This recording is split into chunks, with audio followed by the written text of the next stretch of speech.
প্যারালেলোগ্রামের ব্যাপারটা ছিল এরকম যে opposite sides are equal so AB and DC are equal, AD and BC are equal.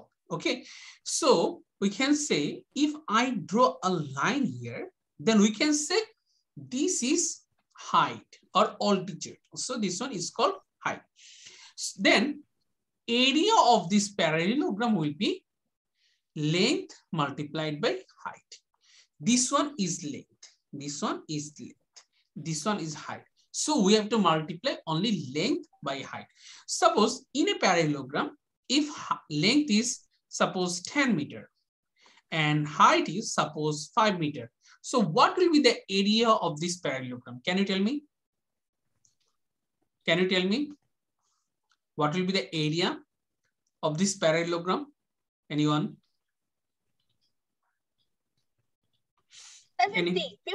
50. Area will be 10 multiplied by 5. That will be 50 square meter. So area will be 50. Very good. But you cannot find out the perimeter by using these two value. তুমি কি find out করতে পারবে এটা perimeter কত? No, you will not. You can find out if AD or the BC is given. If length AD and BC is given, then you can find out. AD একসাথে length যখন আমরা বলবো মানে কোন একটা সাইড তখন একসাথে বলতে AD. Suppose AD is 3 meter, BC then obviously will be 3 meter. Then you can find out this one.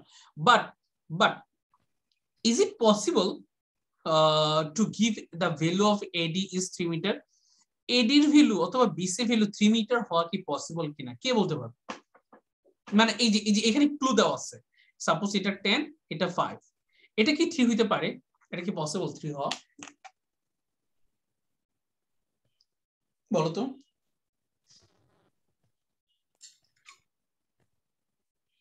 AD sir both equal হতে হবে না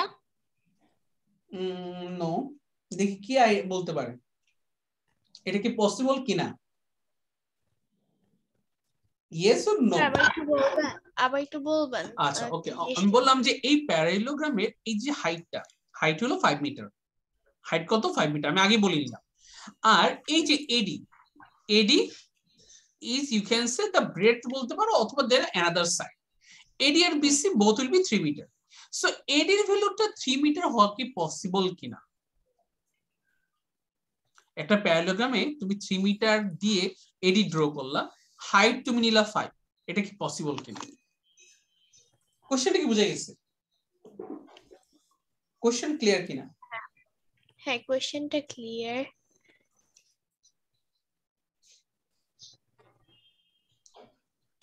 কে বলতে পারবে স্যার মনে হচ্ছে পসিবল কারণ এটা তো বাঁকা হয়ে যায় না তো বাঁকা হয়ে তারপর হাইটটা আমরা বাঁকা হইলে হাইট কিন্তু বাড়ে একদম স্ট্রেট থাকলে হাইট কমে চিন্তা করে দেখো মনে করো একটা তো তুমি তোমার কলম একটা পেন নাও পেন নিয়ে তুমি এটা তোমার মনিটর বা কোন একটার সাথে বাঁকা করার চেষ্টা করো যত বাঁকা করবা দেখো ওই হাইটটা কম থাকবে কিন্তু কলমের লেন্থ কিন্তু হাইটের চেয়ে বেশি দেখো একটা কলম একটা পেন যদি এরকম মনে করো হ্যাঁ একটা পেন হলো এটাকে তুমি বাঁকা করলে কি হবে এরকম হইতে পারে তো এটা হইলে এই হাইটটা বড় নাকি এটা বড় কলমের লেন্থ বড় না আসলে বাঁকা করলে বেড়ে যায় আমি মনিটর বাঁকা করে দেখলাম এক্স্যাক্টলি বাঁকা করলে এটা বাড়বে that means this is called the এবং এভাবে বোঝা যায় this one is a right angle triangle আমি তোমাদের একটা ক্লাসে বলেছিলাম রাইট অ্যাঙ্গেল ট্রায়াঙ্গেলের এই 90 ডিগ্রির অপোজিট সাইডটাকে আমরা বলি hypotenuse and hypotenuse is the largest side of a triangle hypotenuse is the largest side of a triangle so এটা 3 মিটার হওয়া পসিবল না এটা মিনিমাম 5 মিটারের চেয়ে বেশি হবে দ্যাট উইল বি 6 মিটার দিতে পারো এটা 6 মিটার হতে পারে but it cannot be 5 metre okay ব্যাপারটা ক্লিয়ার তো আচ্ছা সো এখন যদি তোমার কাছে যদি 6 মিটার দেওয়া থাকে then can you find out the perimeter right now length 10 meter and breadth is 6 meter. Now can you find out the perimeter of this parallelogram? Is it possible? length কত I বলবেন 10 তো দেওয়াই আছে ঠিক দেওয়াই আছে the length and breadth হলো 6 length 10 and breadth 6 আমাদের perimeter বের করতে হবে yes just try to find out the 32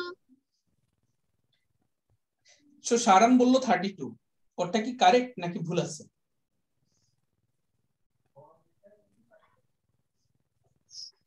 hello হ্যাঁ সবাই বলো শারান বলল 32 ওর আনসারটা কি কারেক্ট নাকি ভুল রং কারেক্ট ভেরি গুড সো কেন কারেক্ট এটা 10 এটাও 10 10 plus 6 16 or 16 into 2 32 yes 16 into 2 32 অথবা 10 plus 10 20 20 plus 6 26 26 plus 6 that will be 32 simple very simple thing so এটা হলো parallelogram basic idea then rhombus is very important আমি rhombus এবং square both are same thing একই জিনিস just rhombus A every angle is not 90 degree but diagonal যখন intersect করবে it will create 90 degree diagonal কিন্তু কাইটটা না না কাইটটা ডিফারেন্ট কাইট আমি দেখাবো কাইটও দেখাবো সমস্যা নেই ওকে রম্বসটা কি রম্বস এবং কাইটের মধ্যে একটা পার্থক্য আছে কাইটটা রম্বস দেখো এভরি সাইড ইজ ইকুয়াল কিন্তু কাইটের মধ্যে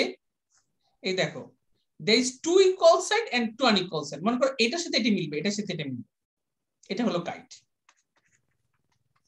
okay this side are same suppose this one is 10 this one will be 10 this one is 15 this one will be 15 this one will be called kite clear আর sir যেখানে চারটা সাইডই equal থাকবে মানে all sides equal সেটাকে বলে রম্বাস চারটা side equal এবং এই যে অ্যাঙ্গেল গুলো ইনক্লুডেড অ্যাঙ্গেল গুলো 90 না that will be called rhombus ওকে এবং রম্বস এবং 90 না স্যার 90 না মানে কি 0 থেকে 90 এর মধ্যে না 0 থেকে 90 বেশি হতে পারে কোনটা 90 এর মধ্যে হতে পারে কোনটা 90 চেয়ে বেশি হতে পারে but total interior angle will be 360 degree last ক্লাসে বলেছিলাম কারণ একটা রম্বসকে দুইটা ট্রায়াঙ্গেলে আলাদা করা যাচ্ছে one triangle represent 180 degree so two triangle will represent 360 degree can you remember yes sir okay so in a rhombus all sides are equal এবং আমাদের দেখো all side যদি ইকুয়াল হয় এবং ডায়াগোনাল দুটো কি করবে bisect করবে ডায়াগোনাল দুটো কি করবে bisect করবে কিসে perpendicularly that will create 90 degree it will create কত ডিগ্রি 90 and 90 degree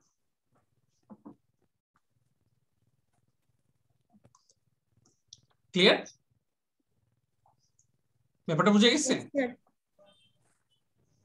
90 ডিগ্রি বুঝতে না পারলে বলো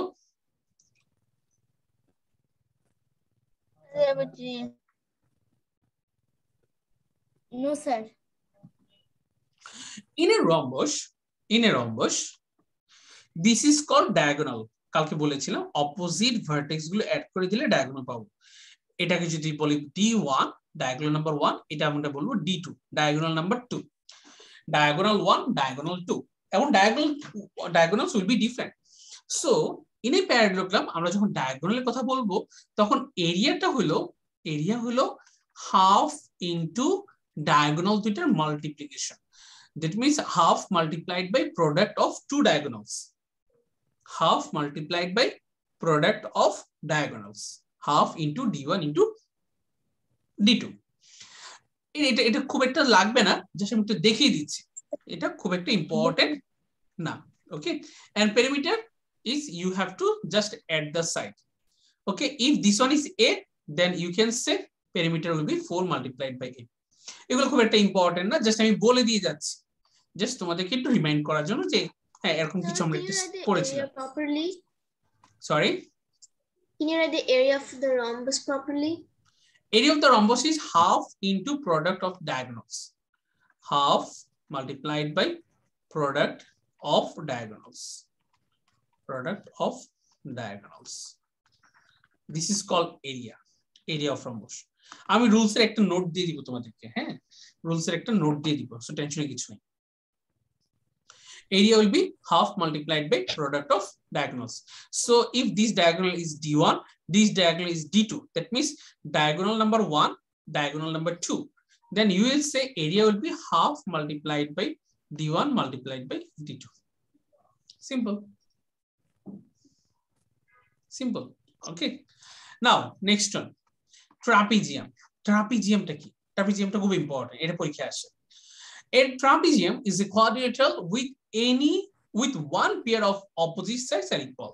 That means এই যে সাইডটা এবং এই সাইডটা কি হবে, প্যারালাল হবে, এবং এখানে কোনো সাইডই কিন্তু কারোর সাথে ইকুয়াল হবে না, ইকুয়াল কিন্তু হচ্ছে না, কোনো সাইডই ইকুয়াল হবে না, এবং কি হচ্ছে ওয়ান পেয়ার, একটা পেয়ার কি হবে, প্যারালাল হবে। কালকে আমি বলেছিলাম, লাস্ট ক্লাসে আমি সবগুলো আলোচনা করেছিলাম। সো এটা এরিয়ার রুলসটা কি, এরিয়ার রুলস হলো half multiplied by sum of two sides. এই two side কিন্তু যে কোনো দুইটা সাইড নিলে হবে না, parallel two side, sum of two parallel sides into height কোনটাকে বলা হবে, এটাকে হাইট বলা হবে। হাইট হলো একটা পয়েন্ট থেকে তার অপোজিট লাইনের উপর the shortest distance, কি সবচেয়ে ছোট ডিসটেন্স, ছোট দূরত্ব। Suppose if we want to draw a perpendicular from B to PQ, then this one is called the height, এটা কি বলা হবে, হাইট বলা হবে। So area equal to half multiplied by sum of two parallel side. মনে করো এইটা হলো সাপোজ 10, এইটা সাপোজ হলো 8 and height is 5 meter, then what will be the area, half multiplied by sum of two parallel sides, মানে 10 plus 8 into height কত, এই height হলো 5, so 10 plus 8 18 by 2, that is 9 multiplied by 5 9 ja 45 square meter, so your answer will be 45 square meter. ব্যাপারটা clear everyone? আর perimeter কি হবে, perimeter হলো just side গুলো add করতে হবে। এই যে PQ, QR, RB and BP, এই যে লাইনের প্রত্যেক লাইন, এগুলো জাস্ট আমাদের অ্যাড করে দিতে হবে। যদি অ্যাড করে দেওয়া যায় তাহলে আমরা বলতে পারবো যে we are finding out the trapezium. Clear ব্যাপারটা, বুঝা গেছে? Yes sir. Trapezium, just you have to add. Suppose this one is 10, this one is 8, this one is 6, this one is 5. Then you have to add the length of this side. 10 plus 8 plus 6 plus 5. So 18 plus 6 24, 24 plus 5 29 meter. And another interesting thing is that area কিন্তু 2 dimension, perimeter 1 dimension, area কত dimension, 2 dimension, and perimeter 1 dimension. One ডাইমেনশনে যেগুলো থাকবে সেগুলোকে আমরা হয় metre বা centimetre আর kilometre, যে কোনো একটা বলবো যেটা দেওয়া থাকবে। আর এরিয়া যখন বলা হবে, মানে that means two dimension, then will apply this one, metre square, centimetre square, এই যে উপরে একটা 2 আছে এটাকে আমরা বলি স্কয়ার, আর কিলোমিটার স্কয়ার, এই যে 2টা আছে এই 2টা হলো স্কয়ার, বারবার আমরা এটা স্কয়ার বলি, kilometre square, centimetre square, metre square. You will get it when you are finding out the area. এবং মজাটা হলো আমরা যখন সলিড করব, সলিড একটা টপিক আছে আমাদের, ওইখানে ভলিউম নামে একটা জিনিস আমরা শিখবো। ভলিউমে আমরা এই ইউনিটগুলোকে আমরা বলবো মিটার কিউব, সেন্টিমিটার কিউব। কেন? বিকজ ওইখানে 3 ডাইমেনশন নিয়ে কাজ করতে হয়। ওইখানে কত ডাইমেনশন নিয়ে কাজ করতে হয়? 3 ডাইমেনশন। তার মানে তিনটা জিনিস আমরা এই ক্ষেত্রে ভালো করে শিখলাম। একটা হলো লেংথ হলো 1 ডাইমেনশন, 1 ডাইমেনশনে ইউনিট হলো metre or centimeter or kilometer, this type of thing. তারপর হলো এরিয়া হলো 2 ডাইমেনশনে আমাদের হলো metre square or centimetre square or kilometre square. আর এটা হলো ভলিউম মানে কত? ভলিউম হলো 3 dimension, that means metre cube, centimetre cube, kilometre cube, this is the volume. So length, area, volume, length, area, volume. Okay, clear? Okay, এরপরে আমরা যে area and ভলিউমটা দেখব, সেটা হলো কাইট। কাইটটাও খুব সিম্পল, জাস্ট একটু বলে দিচ্ছি। এখানে এই ডায়াগ্রাম দুটো যদি মাল্টিপ্লাই করো, এই ডায়াগ্রাম দুটো যদি বের করে মাল্টিপ্লাই করো, তাহলে পাবা d1 মাল্টিপ্লাইড বাই d2, ওই যে রম্বসের মতো, তার সাথে হাফ মাল্টিপ্লাই করলে এটা এরিয়া পেয়ে যাবে। তার মানে কাইট এন্ড রম্বসের এরিয়া বের করার ফর্মুলাটা সেম। কাইট এন্ড রম্বসের এরিয়া বের করার ফর্মুলাটা সেম। এন্ড পেরিমিটারও same, just you have to add the length of each side, nothing else. So এগুলো খুব একটা ইম্পর্টেন্ট না, জাস্ট বেসিক আইডিয়াগুলো তোমাদেরকে জানানোর জন্য আমি এটা তোমাদেরকে বলে দিলাম। এখন এই 5টা পয়েন্ট খুব ইম্পর্টেন্ট, এটা আমি আলাদা করে দিয়েছি। সেটা হলো স্কয়ার, রেক্টেঙ্গেল এন্ড রম্বস আর টাইপস অফ প্যারালেলোগ্রাম। এই প্রত্যেকটা জিনিস, স্কয়ার, রেক্টেঙ্গেল, রম্বস, সবগুলোই কিন্তু প্যারালেলোগ্রামের মধ্যে পড়ে। Suppose this one is parallelogram, then square, rectangle, rhombus এটার মধ্যেই থাকবে। ওকে, এটার মধ্যেই থাকবে। আমি এটা পরে একটা ফিগার দিয়েও বুঝিয়ে দিচ্ছি। A square is a rectangle as well as a rhombus. Square কি? একটা রেক্টেঙ্গেল এবং একটা rhombus. Rectangle and rhombus are not a square. Rectangle এর রম্বস স্কয়ার নয়, বাট স্কয়ার কিন্তু রম্বস। ব্যাপারটা কিন্তু interesting. A parallelogram is a trapezium. প্যারালেলোগ্রামকে আবার কিন্তু ট্রাপিজিয়ামও বলা যেতে পারে, one kind of. But a trapezium is not a parallelogram. এগুলো কিন্তু একটু ডিফারেন্ট। হ্যাঁ, and kite is not a parallelogram. এবং এই ব্যাপারগুলো আমি এই সবগুলো ইনফরমেশন একসাথে দেওয়া আছে। এটা ভ্যান ডায়াগ্রাম, যারা ক্লাস 3 পড়তেছো তারা অলরেডি শিখেছো ভ্যান ডায়াগ্রাম বলতে কি বোঝায়। যেমন দেখো প্যারালেলোগ্রামের মধ্যে, এটা মনে করো এই পুরো সার্কেলের প্যারালেলোগ্রাম, তার মধ্যে প্যারালেলোগ্রামের একটা পার্ট হলো রম্বস, একটা পার্ট হলো স্কয়ার, একটা পার্ট হলো রেক্টেঙ্গেল। এর মধ্যে রম্বসের মধ্যেও কিছু আছে যারা স্কয়ার হয়, রেক্টেঙ্গেলের মধ্যে কিছু আছে যারা স্কয়ার হয়। Okay, square is a rectangle, but every rectangle is not a square. Every square is rhombus, but every rhombus is not a square. ব্যাপারটা ইন্টারেস্টিং। আর ট্রাপিজিয়াম আর কাইট্রিল different, but trapezium is one kind of, মানে আমরা এখানে একটা topic আমরা শিখেছিলাম parallelogram is a trapezium, but trapezium is not a parallelogram. So এই জিনিসগুলো এখানে দেওয়া আছে, আর এখানে আমি সবগুলো এক্সপ্লেইন করে দিয়েছি যতগুলো দেওয়া যায়। মোটামুটি এখানে তোমরা এক ইয়াতে সবকিছু পেয়ে যাবা। হ্যাঁ, তোমার ডেফিনেশন থেকে শুরু করে সবকিছু তোমরা জাস্ট এই চার্টের মাধ্যমে ইজিলি পেয়ে যাবা। যেমন আমি রেক্টেঙ্গেলের ক্ষেত্রে স্যার এই চার্টটাকে প্রিন্ট করে নিলে ভালো হয়। It's actually up to you, তোমরা এটা যদি প্রিন্ট করতে চাও করতে পারো, কোনো সমস্যা নেই। রেক্টেঙ্গেলে অপোজিট সাইড প্যারালাল, সাইড গুলো ইকুয়াল, অল সাইড ইকুয়াল এটা না, ক্রস সাইন, আমরা অল সাইড ইকুয়াল হবে না। Opposite angle equal, diagonal equal, diagonal perpendicular. হ্যাঁ, ব্যাপারটা বুঝতে পারছো? এখানে সবকিছু সব ইনফরমেশন অনেক সুন্দর করে দেওয়া আছে।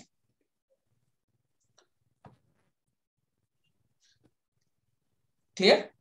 তো মনে হয় এগুলো যদি তোমরা একটু দেখো তাহলে তোমাদের এই ব্যাপারগুলো ক্লিয়ার হয়ে যাবে। এখানে একটু সমস্যা আছে, যেমন ডায়াগ্রাম পারপেন্ডিকুলার কিন্তু সব সময় হবে না।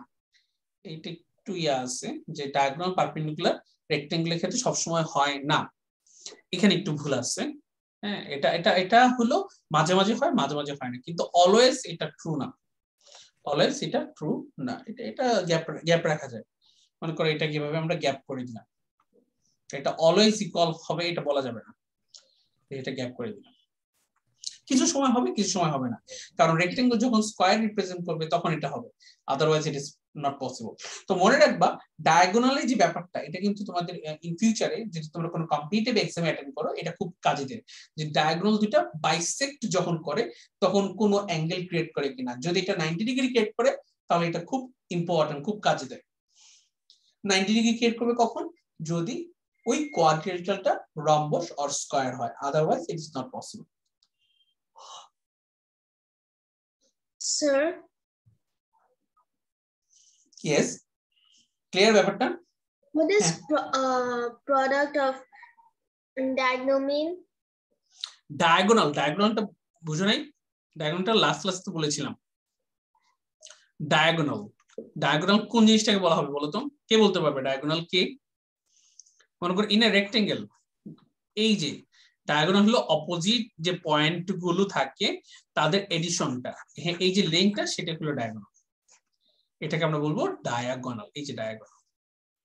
Yes, sir, I know that, but what is product of diagonal? Product means multiplication. Product means multiplication.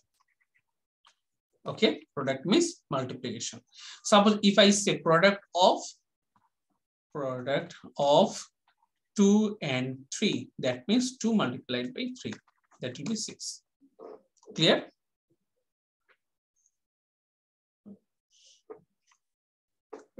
But clear?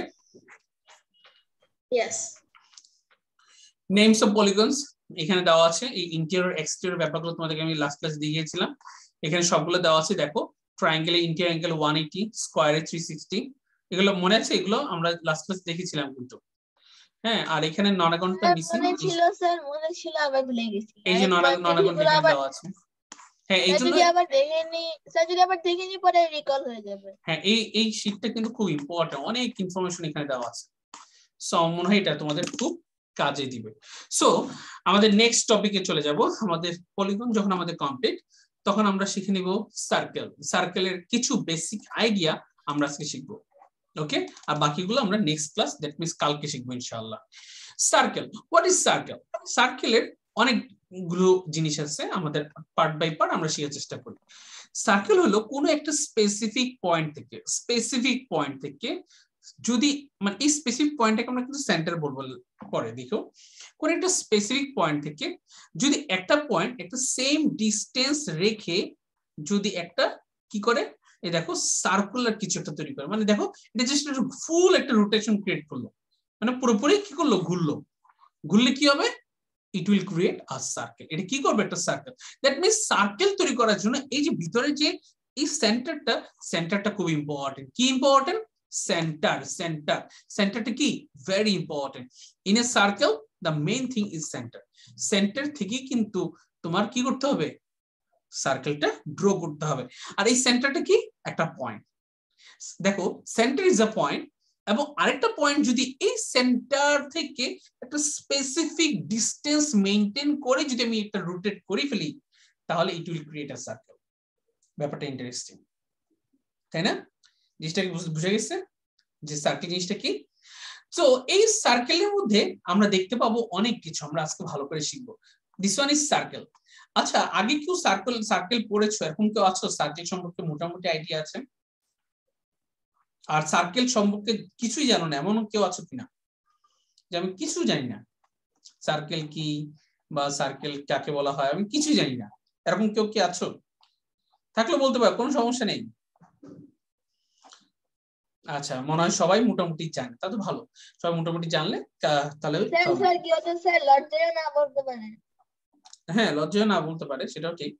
তবে বললে ভালো, বললে আমি একটু বুঝতে পারবো যে আসলে আর কতটুকু কিভাবে করি। সাইকেল মানে সোজা কথা, সাইকেল মানে একটা গোল জিনিস। এটা গোল জিনিস, এটাই সার্কেল। এবং দেখো এটা কিন্তু পয়েন্ট একটা গোল জিনিস। পয়েন্ট হলো ছোট একটা জিনিস থাকে, একটা ফুটা। আর সার্কেল মানে কি, একটা বড় সাইজ। হ্যাঁ, এবং মজার হলো এই সার্কেলটা কিন্তু 2 ডাইমেনশন। সার্কেলটা কত ডাইমেনশন? সার্কেলটা 2 ডাইমেনশন। কেন? এই ভিতরে দেখো একটা স্পেস আছে, একটা জায়গা আছে, এই জন্য এটা হলো 2 ডাইমেনশন। সার্কেলের 3 ডাইমেনশনের নামটা কি জানেন স্যার? সার্কেলের 3 ডাইমেনশনটাকে আমরা বলবো স্ফিয়ার। SPHER। ওই যে এটার এক্সাম্পলটা হলো ওই যে ball is one kind of sphere. Sir ball is একটা sphere. Ball is a sphere. Yes, you can say. But হ্যাঁ, ball is one kind of sphere, এটা বলতে পারো। এবং এটার মধ্যে তোমার আমরা যখন আইটিতে দেখবো কিছু হলো স্ফিয়ার থাকে। হলো স্ফিয়ার মানে হলো ভিতরে ফাঁকা। যেমন তুমি টেনিস বল যদি নাও, টেনিস বলের মধ্যে কি থাকে বলো তো? ভিতরে ফাঁকা থাকে না? টেনিস বল কি, তো টেনিস বল কেউ দেখে নাই? বা টেনিস বল ভাঙলে কিরকম হয় দেখো নাই তোমরা? টেনিস বল কাটলে দেখবা যে ভিতরে জায়গাটা কিন্তু ফাঁকা। ওকে, কিন্তু যদি তুমি ফুটবল বা এরকম কিছু নাও, ফুটবল, তারপর স্যার এই যে এটা তো হলো যে টেবিল টেনিস বল, ঠিক আছে, পিং পং বল যেটাকে বলা হয়, ঠিক আছে, এটা বলতে পারো। এটা কিন্তু ভিতরে কিন্তু ফাঁকা, ভিতরে কিন্তু ফাঁকা, হলো, এটা হলো স্ফিয়ার বলা হয়। আর তুমি যদি ভিতরে যদি ফিল থাকে, মানে পূর্ণ থাকে, যেমন মনে করো তুমি সাপোজ ক্রিকেট বলে কিন্তু ভিতরে কোনো ফাঁকা জায়গা নেই, আছে ক্রিকেট বলে ওই যে যেগুলো কাঠের বল যেগুলোকে বলা হয়, যে বলগুলো দিয়ে ওই যে ইন্টারন্যাশনাল ক্রিকেট খেলা হয়, স্যার ওগুলো টি20 তে টি20 বা ইন্টারন্যাশনাল ক্রিকেটে যে বলগুলো দিয়ে খেলা হয় সেগুলো প্রত্যেকটা কি বল, ওগুলো হলো স্যার ফুল উডেন বল, স্যার উডেন বল যেটা বলে। এটা আমার আছে। আচ্ছা, তো ওগুলো হলো একদম নিরেট বল। আবার মনে করো ওই যে অনেক সময় ওই যে বিভিন্ন স্কুলে খেলাধুলাতে ওই যে একটা ইয়া হয় না, এটা কি বলে, জাম্পলিং মনে হয় বলা হয়, বা জাম্প লাইন মনে হয়, কি একটা জানি গেম বলা হয়, যে এরকম একটা বলকে ওই যে ঘুরে ঘুরে ছুড়ে মারতে হয়, মানে কেউ দেখছো এই খেলাটা? ওইটা হলো স্পিয়ার, হ্যাঁ, অ্যাকুরেট স্পিয়ার যেটাকে বলা হয়। যাই হোক, এটা একটা বা বলছে ডাম্বেল যেটা উপরে গোলাকার যেটা, ওইটা ওয়ান কাইন্ড অফ স্পিয়ার তুমি বলতে পারো। আচ্ছা, যাই হোক, তাহলে একটা সার্কেলের তাহলে বেসিক জিনিসটা হলো কি centre, this one is centre, এটা কি সেন্টার। এবং এই সেন্টার থেকে যে সেম ডিসটেন্সটা আমি সব সময় ঠিক রাখলাম, এটাকে আমরা বলবো radius, this one is called radius. Okay, this one is called radius. And if I produce this line to another side, then the total length will be called the diameter. এটা কি বলবো আমরা? Diameter. Okay, this one will be called diameter. টোটালটা হলো diameter, আর diameter এর half হলো radius. টোটালটা হলো diameter, diameter হাফ কে? Radius. Okay, তাহলে diameter যদি 10 মিটার হয়, radius কত হবে? Who can tell me at first? If diameter is 10 meter, what will be the radius? Anyone? কেউ পারবে না? Sir radius 10 metre.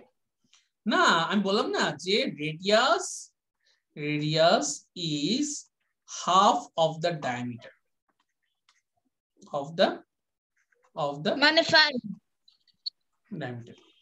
That means if diameter is 10, then radius will be 10 by 2. 10 by 2, that will be 5. Okay, then diameter radius যে will কোনো be, কিছু কি 5 দিয়ে বা 2 দিয়ে ডিভাইড বা 2 দিয়ে মাইনাস, সব কিছু কি 2 দিয়ে? না, হাফ বলা মানে 2 দিয়ে ডিভাইড করা। ও হ্যাঁ, হাফ হাফ মানে হলো 2 দিয়ে ডিভাইড করা। Okay, so this one is called the diameter. এটা রেডিয়াস, এটা হলো ডায়ামিটার।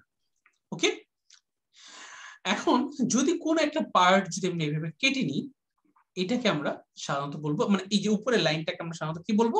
আর্ক। কি বলবো? আর্ক। এই আর্কটা দুইটা নাম আছে, যে এই যে দেখো এখানে কিন্তু দুইটা আর্ক, এটা বড় আর্ক, এটা ছোট আর্ক। বড়টাকে বলা হবে মেজর আর্ক। কি বলা হবে? Major arc.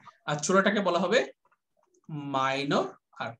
বড় আর্কটাকে বলা হয় মেজর আর্ক, ছোট আর্কটাকে বলা হয় কি আর্ক? Minor arc. ক্লিয়ার? এইটুক তো ক্লিয়ার সবার নাকি? ওকে, আর এখানে এই যে ইনসাইড পার্টটাকে আমরা বলবো এরিয়া। আর এই যে উপরে যে সাইডটা, এই যে উপরে যে লেংথটা, এটাকে কি বলবো বলো তো? উপরের লেংথটা শিখে আসলাম, বাউন্ডারি লাইনটাকে কি বলা হয়? বাউন্ডারি লাইনকে কি বলা হয়? পেরিমিটার বলা হয় না? বাউন্ডারি লাইনকে পেরিমিটার বলা হয়। আর আমরা সার্কেলের ক্ষেত্রে এটাকে বলবো সারকামফারেন্স। স্যার মাঝখানে কি স্যার কোনো হাইফেন আছে? হাইফেন না, একসাথে আমার এখানে ওই যে স্পেসটা ভাবে লেখা যাচ্ছে না তো, এইজন্য সারকামফারেন্স। ওকে, এটা আমরা বলি সার্কেলের বাউন্ডারিকে বলে। সার্কেলের এই যে বাউন্ডারিটা, এই যে দেখতে পাচ্ছ বাউন্ডারিটা? জি স্যার। এই বাউন্ডারিকে আমরা বলবো সারকামফারেন্স। সো আপাতত একটু ক্লিয়ার কিনা? Major arc, minor arc, circumference, আর ক্লিয়ার? Yes sir. তো এইটুকু যদি ক্লিয়ার হয়, আমি আরো কয়েকটা জিনিস তোমাদেরকে বেসিক জিনিসগুলো একটু দেখিয়ে দিচ্ছি। ইন এ সার্কেল কিন্তু অনেক কিছু আছে, নেক্সট ক্লাসে আমরা আরো দেখাবো। আজকে একটু বেসিক জিনিসটা দেখিয়ে দিচ্ছি। এই যে মেজর, এই যে আর্ক, হ্যাঁ, আর্ক থেকে আর্কের এই যে দুইটা পয়েন্ট থেকে তুমি যদি এভাবে অ্যাঙ্গেল গুলো ড্র করো, এই যে অ্যাঙ্গেল গুলো কি করতেছে বলতো? অ্যাঙ্গেল গুলো সারকামফারেন্স কে টাচ করে যাচ্ছে, তাই না? ব্যাপারটা বুঝো, অ্যাঙ্গেল গুলো কি করতেছে? সারকামফারেন্স কে টাচ করতেছে না? টাচ করছে। এই সারকামফারেন্স কে টাচ করলে এখানে একটা অ্যাঙ্গেল ক্রিয়েট হচ্ছে, তাই না? এটা কি ক্রিয়েট হচ্ছে? একটা অ্যাঙ্গেল ক্রিয়েট হচ্ছে। এই অ্যাঙ্গেলটাকে আমরা বলবো, মানে এই যে এই অ্যাঙ্গেলটা, যে অ্যাঙ্গেলটা সার্কামফারেন্সকে টাচ করে, কোন পয়েন্ট থেকে? এই যে আর্ক থেকে যে অ্যাঙ্গেলটা ক্রিয়েট হয়, তখন এই অ্যাঙ্গেলটাকে বলা হবে ইনস্ক্রাইবড অ্যাঙ্গেল। কি বলা হবে? ইনস্ক্রাইবড অ্যাঙ্গেল, বা আমরা বাংলায় বলি বৃত্তস্থ কোণ, ইনস্ক্রাইবড অ্যাঙ্গেল। ওকে, এটা কি বলা হবে? Inscribed angle. Inscribed angle, that is very important. Inscribed অ্যাঙ্গেলটা কিন্তু খুব ইম্পর্টেন্ট, ঠিক আছে? ইনস্ক্রাইবড অ্যাঙ্গেল, এটা কি বলা হবে? Inscribed angle. আর হ্যাঁ বলো। Can you explain what inscribed angle means? Inscribed means if we draw any angle from an arc থেকে যদি আমরা কোনো অ্যাঙ্গেল ড্র করি, and that angle will touch the circumference, এমন যে অ্যাঙ্গেলটা কি করবে? সার্কামফারেন্স কে টাচ করবে। দেখো টাচ করছে না, এই যে এই পয়েন্টে টাচ করে আসছে না, then we can say this angle will be called inscribed. এই অ্যাঙ্গেলগুলোকে আমরা বলবো কি? Inscribed angle. আর মজাটা হলো সেম আর্কের উপর তুমি যদি এরকম যত ইনস্ক্রাইবড অ্যাঙ্গেল ড্র করো না কেন, সবগুলো অ্যাঙ্গেল হবে ইকুয়াল। মানে সেম আর্কের উপর, কিন্তু অন্য আর্কের উপর না, সেম আর্কের উপর তুমি যতগুলো অ্যাঙ্গেল ড্র করো না কেন, all angle will be equal. মনে করো এই অ্যাঙ্গেল, এই অ্যাঙ্গেল, এই angle, these three angles will be equal. এরকম তুমি হাজার হাজার অ্যাঙ্গেল ড্র করতে পারবা। ওকে, you can draw a lot of angle. Sir 1000 হবে, 1000 অ্যাঙ্গেল? হ্যাঁ, যত ইচ্ছা ড্র করতে পারবা, সমস্যা নেই। Sir millions of billions. আর এই সেন্টার দিয়ে যদি একটা অ্যাঙ্গেল ড্র করি, এই আর্ক থেকে যদি সেন্টার দিয়ে কোন একটা অ্যাঙ্গেল ড্র করি, হ্যাঁ, স্যার তাহলে এই অ্যাঙ্গেলটাকে আমরা বলবো, এই অ্যাঙ্গেলটাকে আমরা বলবো সেন্ট্রাল অ্যাঙ্গেল। এটাকে আমরা কি বলবো? সেন্ট্রাল, মানে যে অ্যাঙ্গেলটা সেন্টারের সাথে আছে সেটা হলো সেন্ট্রাল অ্যাঙ্গেল। এটা হলো ইনস্ক্রাইবড অ্যাঙ্গেল, ইনস্ক্রাইবড, আর এটা হলো সেন্ট্রাল। স্যার এক একটা শেপের যদি এতগুলো নাম থাকে তাহলে মনে রাখবো কিভাবে? হ্যাঁ, বারবার দেখতে হবে, বারবার শিখতে হবে, তাহলে তো মনে থাকবে, তাই না? আর এই সেন্ট্রাল অ্যাঙ্গেলের সাথে ইনস্ক্রাইবড অ্যাঙ্গেলের একটা সম্পর্ক আছে। Central angle is double of inscribed angle. এটা আমরা দেখবো, আবার টেনশনের কিছু নাই। সেন্ট্রাল অ্যাঙ্গেল, মনে করো এই ইনস্ক্রাইবড অ্যাঙ্গেলটা হলো মনে করো 30 ডিগ্রি, তাহলে সেন্ট্রাল অ্যাঙ্গেল হবে 60 ডিগ্রি। ইনস্ক্রাইবড অ্যাঙ্গেল যদি হয় 40, এটা হবে 80। ইনস্ক্রাইবড যদি হয় 50, সেন্ট্রাল হবে 100। কি ব্যাপারটা ইন্টারেস্টিং না? না, এখানে তো আমরা তো যত বেশি ইম্পর্টেন্ট জিনিস শেখা যায় সেটার জন্যই তো আমরা ক্লাস করতেছি, নাকি নাকি সহজ জিনিসগুলো শেখার জন্য? সহজ কিনা, আমরা মোটামুটি একটা মানে জিওমেট্রির উপর একটা বেসিক আইডিয়া যাতে আমরা শিখে নিতে পারি, এই জন্যই কিন্তু আমরা ক্লাসটা করছি, যাতে বেসিক আইডিয়াটা আমাদের ক্লিয়ার হয়ে যায়। ওকে, এই জন্যই তো আমাদের এই ক্লাসটা করা লাগতেছে। স্যার মিটিং কেটে গেলে আবার জয়েন করতে হবে? না না না, আমাদের এখানেই ক্লাস শেষ হয়ে যাবে, কারণ সার্কেলের উপর ডিটেইলস আলোচনা আমরা নেক্সট ক্লাসে করব। আবার এগুলো আমরা করব, সাথে আবার নেক্সট ক্লাসে আরো ডিটেইলস আলোচনা করব। তো সার্কেলের যতটুকু আমি পড়ালাম, যে একদম বেসিক কিছু জিনিস পড়ালাম, অনেক কিছু পড়াইনি, খুব বেসিক কিছু জিনিস, যেটা হলো সার্কেলের কিছু নাম, এই জিনিসগুলো আমি পড়িয়েছি। এবং আরেকটা জিনিস বাদ পড়ে গেছে, একটু দেখিয়ে দিই। এই যে এখানে যদি সার্কেলের এই যে ডায়ামিটার না হয়ে যদি যে কোনো লাইন ড্র করা হয়, এটাকে বলা হয় কর্ড। এটা একটু বলে দিই, কর্ড, এটা হলো কর্ড বলা হয়। এটা আমরা আবার দেখবো, আমরা নেক্সট ক্লাসে টোটাল আরো অনেক সার্কেলেরটা স্যার কয়েক থাউজেন্ডটা নেমস, অনেক ডিসকাশন আমরা নেক্সট ক্লাসে করব আবার। হ্যাঁ, কালকে আমাদের ক্লাস হবে ইনশাআল্লাহ। আর যারা যারা পাজল কোর্সে ভর্তি হয়ে গেছো, তাদের আমি কিছু পাজল দিয়ে দিব আস্তে আস্তে সলভ করার জন্য। আর আমাদের পাজলের মেইন ক্লাস তো 21 তারিখ শুরু হবে ইনশাআল্লাহ, 21 বা 22 তারিখে। আর পাজলের উপর আমরা 21 তারিখ স্যার, 21 তারিখ মঙ্গলবার পড়ছে না? মেবি, আমি তো খেয়াল করিনি, বা 21 বা 22 তারিখের দিকে এটা ওইখানে আলোচনা করা হবে, কবে থেকে শুরু করলে স্টার্ট হবে, মানে সুবিধা হবে সবার জন্য। এর মধ্যে বেসিক জিওমেট্রিটা শেষ হয়ে যাবে। ওকে, ঠিক আছে, যারা যারা রেজিস্ট্রেশন করে ফেলো। ওকে, ভালো থেকো সবাই। ওকে স্যার, আল্লাহ হাফেজ। আসসালামু আলাইকুম। ওয়ালাইকুম আসসালাম। আসসালামু আলাইকুম স্যার। আসসালামু আলাইকুম স্যার। ওয়ালাইকুম আসসালাম। আসসালামু আলাইকুম স্যার। ওয়ালাইকুম আসসালাম।